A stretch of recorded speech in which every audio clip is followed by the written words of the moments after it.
Hey folks, haven't been on in a while. I had some damage to my camera and my audio interface, so I sorted it out. I got some new equipment and I'm back up and running again. I decided to watch a few movies over Christmas. I decided to go back and watch the 1978 Halloween movie, and after that the 2018 Halloween Kills and Halloween Ends. I recently watched that. I'm mainly here to review Halloween Ends because it's the last one I seen, and I was so upset I couldn't help myself but do a review of it. Now, the 1978 movie is a classic. John Carpenter, Jamie Lee Curtis, Donald Pleasance, and the music to that, brilliant. What a menacing movie. Not a lot of blood in that movie, but very menacing and really creepy. And the tone of that movie is absolutely perfect, and John Carpenter knocked that one out of the park. Really, it is brilliant, and I really enjoyed going back watching that again. I hadn't seen it in many years. After that, I decided to watch Halloween 2018, and this is a direct sequel to the first movie. So we're told to forget about everything in between, Halloween 2, Halloween 3, and all the rest of them. There have been so many over the years, you just lose count.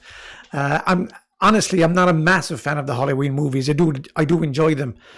So I decided to go back and watch check out this new trilogy and go back and watch the original.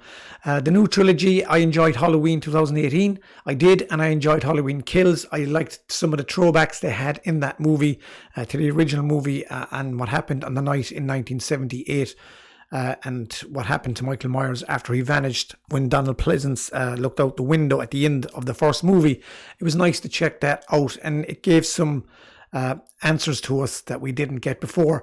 Halloween Ends. Now, here we go with this movie. The start of this movie, this was a great opening scene to this. We have our lead character here, Corey, who's babysitting a young child who's a bit of a nightmare.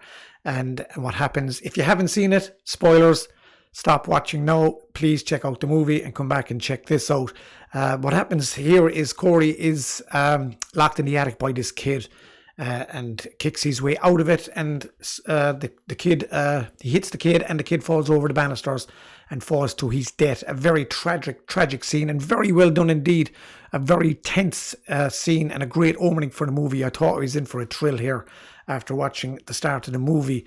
But sadly, no, the film descends into complete chaos here, and it descends into and takes a turn for the worst, in my opinion, of how this movie was greenlit in the first place.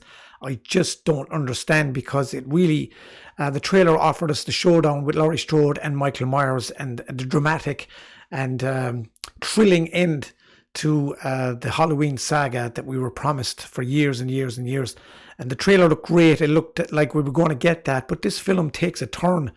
And whatever sympathies you had for the character Corey at the start of the movie, yes, he's been an outcast in the town, and he was convicted of aggravated manslaughter, I think the explanation was in the movie, and he's a bit of an outcast, and with a domineering mother as well. You have real sympathy for this character, and where they take him, it really is out of left field, and I couldn't believe what I was watching here.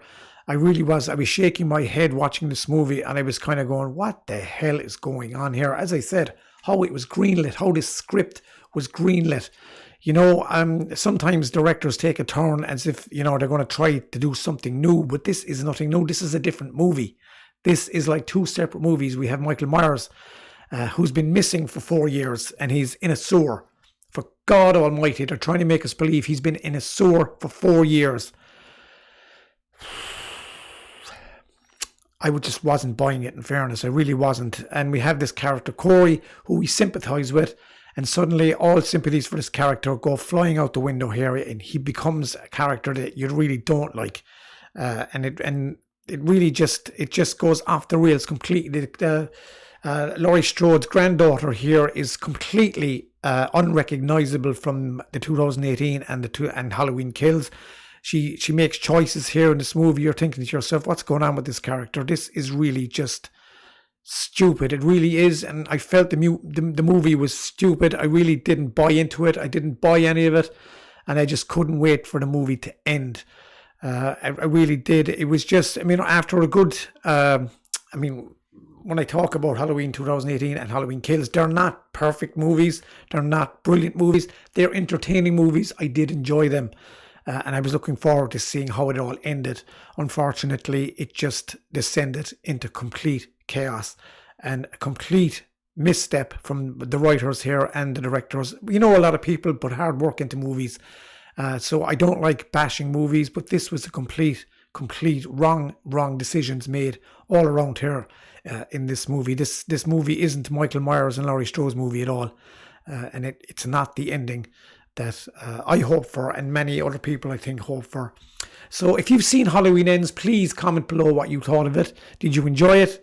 Did you feel the same way I did? Were you disappointed with it? Where did you feel it lost? And also, I felt like I was watching a Nightmare on Elm Street 2 here, when we have the character Jesse in that, where Freddy Krueger asks him to kill for him, and he kind of possesses Jesse. I felt like I was watching in parts a Nightmare on Elm Street 2 here. They might have got some ideas from it, but I did not enjoy it. I give it 1 out of 5 stars. Please avoid at all costs. It's not worth your time indeed. So that's my review of Halloween Ends. As I said, please comment below if you've seen it, and please slap a like on the video and subscribe to the channel, McCord Movies. I really would appreciate it. So until the next time, take care and we'll talk soon.